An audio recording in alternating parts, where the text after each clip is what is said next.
بیچارے مسلمان اس زمانے کے چند احکام شریعت کے ہیں جنہیں مسلمان تھامے ہوئے ہیں، جب اس کے خلاف کوئی قانون آ جاتا ہے تو مسلمان ہی کہتا ہے ہم کیا کر سکتے ہیں۔ اس لیے بیچارے مادی شکل کے خلاف بول نہیں سکتے، مادی شکل کے خلاف بول نہیں سکتے۔ یہ کیسے بولیں؟ اگر بولیں گے تو حالات اور خراب ہو جائیں گے، حالات اور خراب ہو جائیں گے۔ رہی صحیح دنیا اور سہولت مسلمانوں سے یہ بھی واپس لے لی جائے گی۔ بیچارے نے یہ فیصلہ کیا کہ بھائی ان حالات میں جتنے دن پر چل سکتے ہو چل لو۔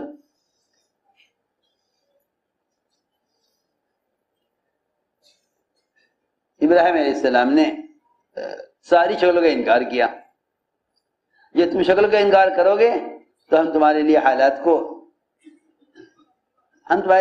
اس لیے تنگ کریں گے تاکہ ہم یہ دیکھیں کہ ان تنگ حالات میں کسی اور شکل کی طرف تو نہیں جاتے۔ سنو تو صحیح، دیکھو میری بات یاد رکھو، حالات کی جو تنگی ہے، حالات کی تنگی اور غیروں کی طرف سے مسلمانوں پر جو حالات آتے ہیں وہ حالات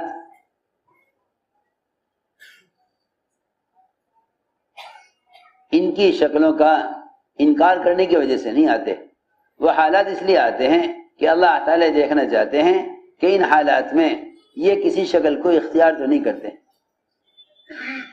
یا باطل کی کسی بات سے راضی تو نہیں ہوتے، باطل کے کسی مطالبے سے راضی تو نہیں ہوتے۔ بہت دھیان سے بات سننا، ایک قانون آئے گا مسلمان کے خلاف، مسلمان یہ سوچے گا کہ اگر میں نے اس پر عمل کیا، اگر میں نے قانون کی خلاف ورزی کی تو ایسا نہ ہو کہ اگلا کوئی قانون آ جائے، لہذا اس دین کے اس عمل کو، اس حکم کو چھوڑ دو۔ حالانکہ اگلا جو قانون آئے گا وہ اس لیے نہیں آئے گا کہ تم نے اس پر عمل نہیں کیا، وہ اس لیے آئے گا کہ جب تم اللہ کا ایک حکم توڑ چکے تو اگلا حکم بھی توڑنے کی طرف جاؤ گے۔ میری بات توجہ چاہتی ہے، ایک حکم تم نے چھوڑ دیا قانون کے لیے، اللہ تعالیٰ اگلا قانون لے آئیں گے، اور اگر تم ایک حکم پر جم گئے اللہ تعالیٰ تمہیں چند روز اس امتحان میں رکھ کر امتحان سے نکال دیں گے۔ تو میں نے عرض کیا کہ مسلمان کے دین میں حالات پیش آتے ہیں، ابراہیم علیہ السلام نے ساری شکلوں کا انکار کیا، حالات نے یہاں تک پہنچا دیا کہ ان کو آگ میں ڈالا جائے۔ یہاں فرشتے میں بے چینی، یہاں فرشتے میں بے چینی، یہاں کہیں نہیں ملے گا کہ ابراہیم علیہ السلام نے یہ کہا ہو کہ اے اللہ تو فرشتوں کے ذریعے میری مدد کر۔ بدر میں، احد میں، جہاں جہاں بھی فرشتے خندق میں اترے ہیں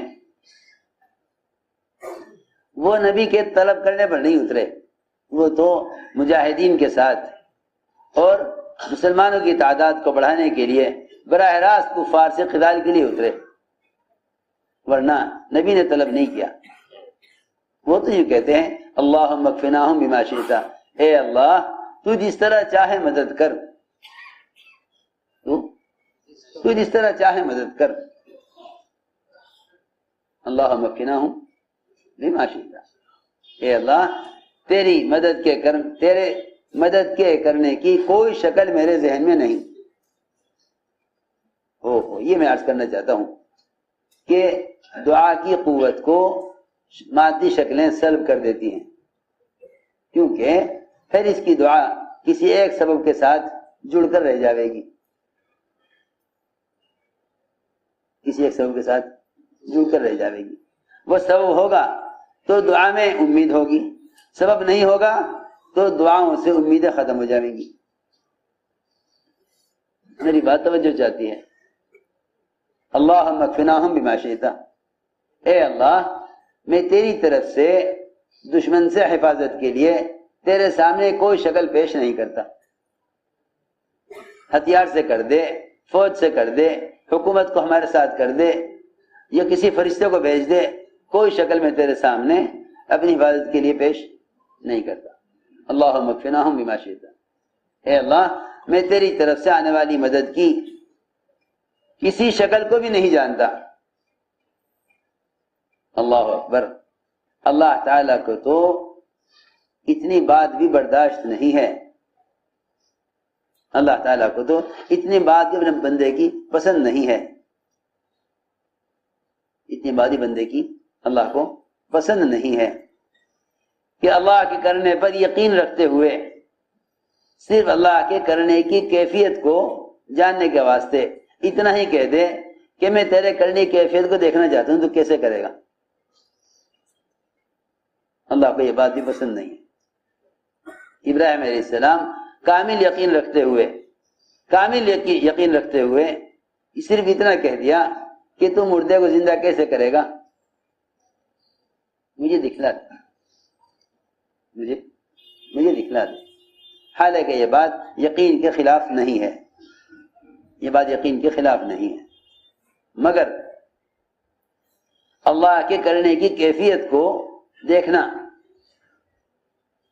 اس میں اس بات کا اندیشہ ہے کہ شاید تم یہ سمجھو کہ اللہ تعالی مردے کو صرف اس طرح زندہ کرتے ہیں،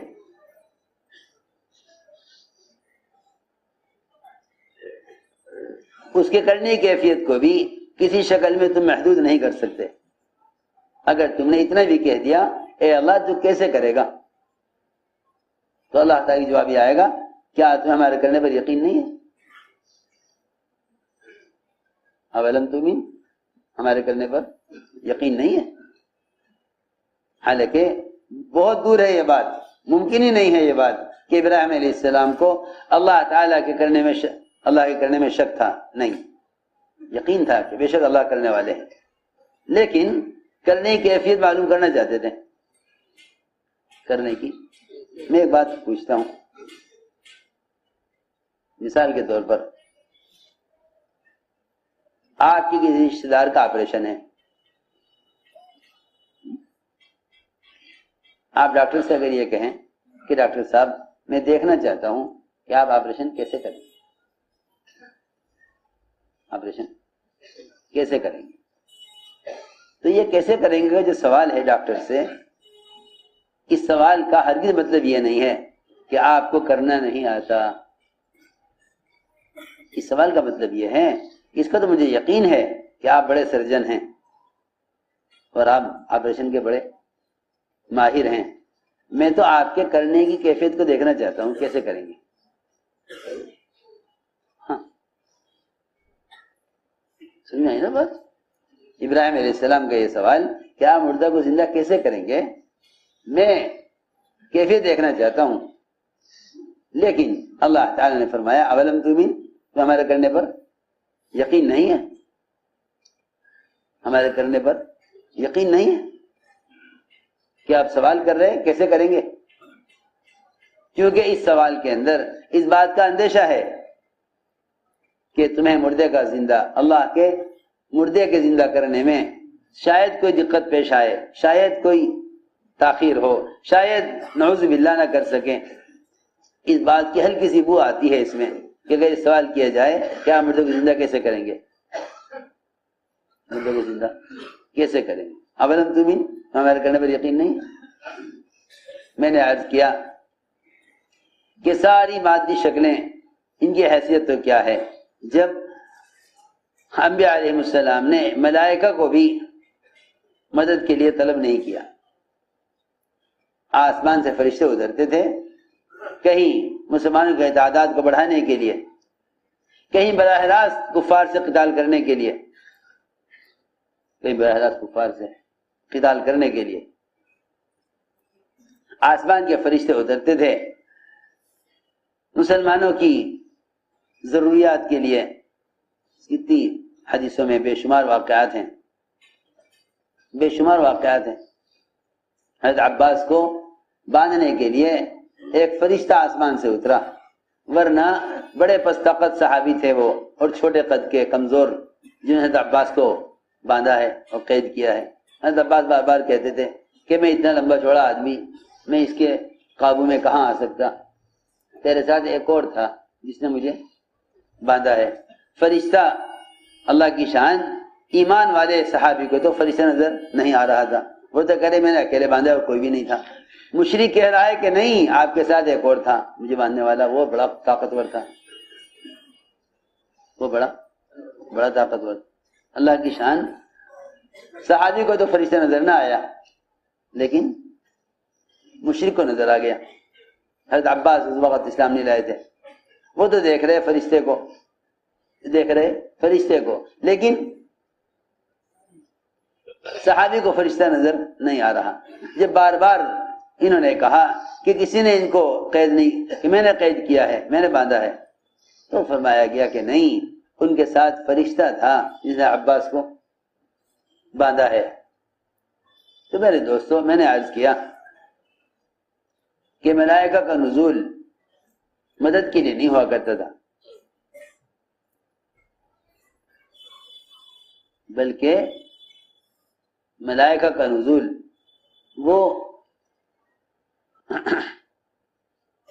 ملائکہ کا نزول آسمان سے وہ تو مجاہدین کی فضیلت میں، جہاد کی فضیلت میں ہوا کرتا تھا، اور بے شک اللہ تعالیٰ نے مدد کی ہے، لیکن کہیں بھی نہ دیکھو گے کہ انبیاء نے مدد کو ملائکہ کی طرح منسوب کر دیا ہو۔ جبرائیل نے کہا کہ ہمارے ساتھ پہاڑوں کا فرشتہ ہے، بتائیے کیا حکم ہے؟ فرمایا کہ نہیں، ہمیں آپ کی حاجت نہیں، ہمیں آپ کی حاجت نہیں۔ اسے میں عرض کرنا چاہتا تھا کہ آسمان سے فرشتے خود تقاضا کرتے ہیں اللہ تعالیٰ سے کہ اے اللہ تو ہمیں فلاں کی مدد کے لیے، اے اللہ تو ہمیں فلاں کی مدد کے لیے بھیج دے۔ آسمان سے فرشتے خود تقاضا کرتے ہیں اے اللہ تو ہمیں فلاں کی مدد کے لیے بھیج دے۔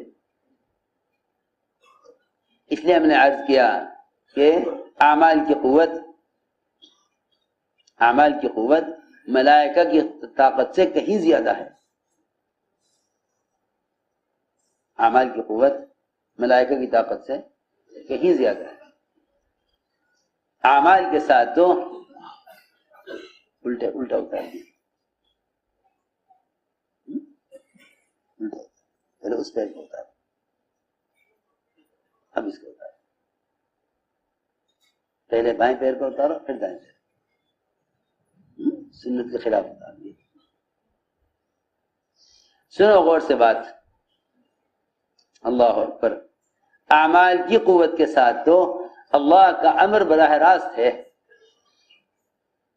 اعمال کے ساتھ اللہ کا امر براہ راست ہے، اعمال کے ساتھ اللہ کا امر براہ راست ہے، اعمال کے ساتھ اللہ کا امر براہ راست ہے۔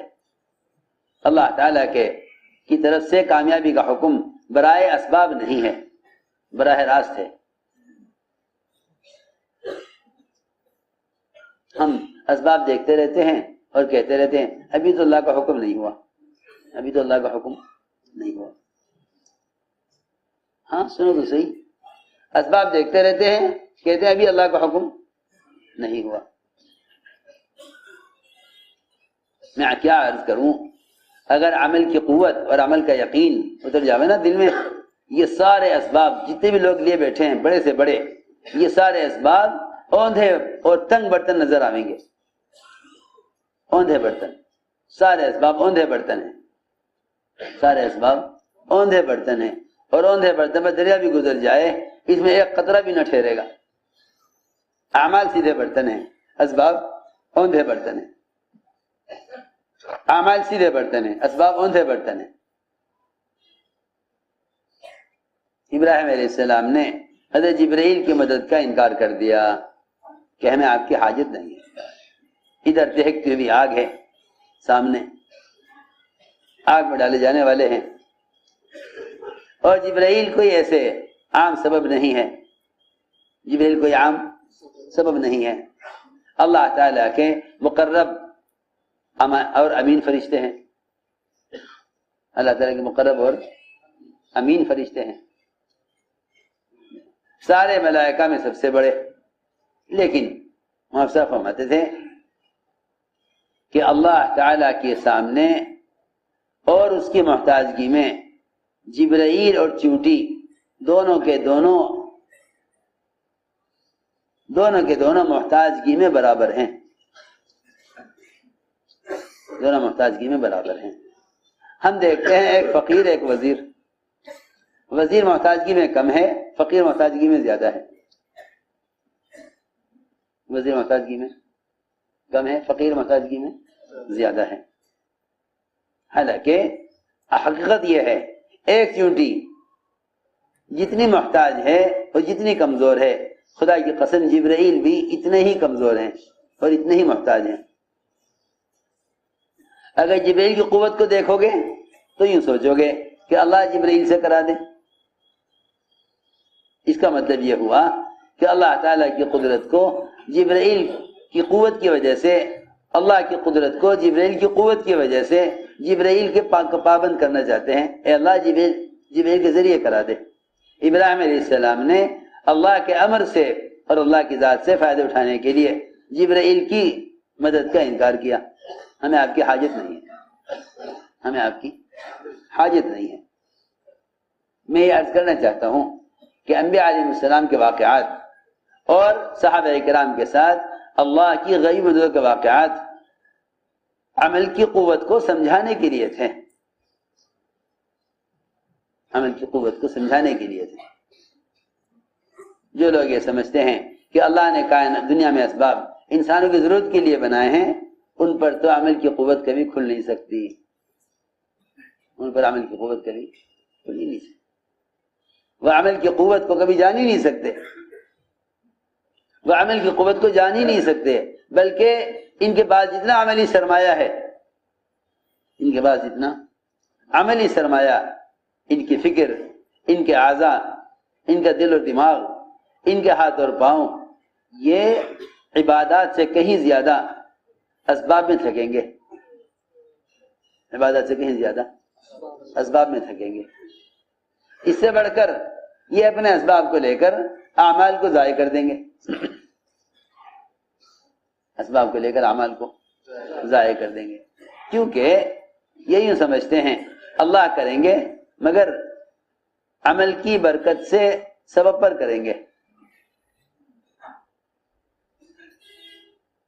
بس میں عرض کرنا چاہتا تھا کہ اللہ تعالیٰ کی قدرت سے فائدے اٹھانے کے لیے کائنات کا یقین نکلنا شرط ہے۔ تو اللہ رب العزت عمل کے ذریعے لینے والوں کو بغیر موسم کے بھی دیتے ہیں اور بغیر سبب کے بھی دیتے ہیں، یا کم اسباب میں زیادہ بھی دیتے ہیں۔